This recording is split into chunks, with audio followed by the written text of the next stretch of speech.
Install TeslaBox by inserting the original disc-on key into the box, along with a USB modem and a USB-C cable.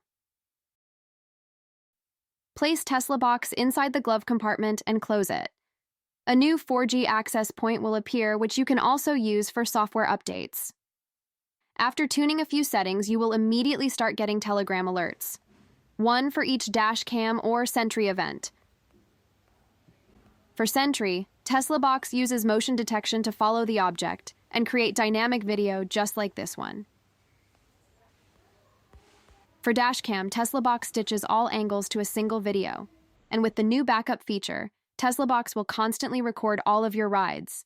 You can view footage from the last few days and download the hour or minute clips, which are the original high-resolution videos from the car.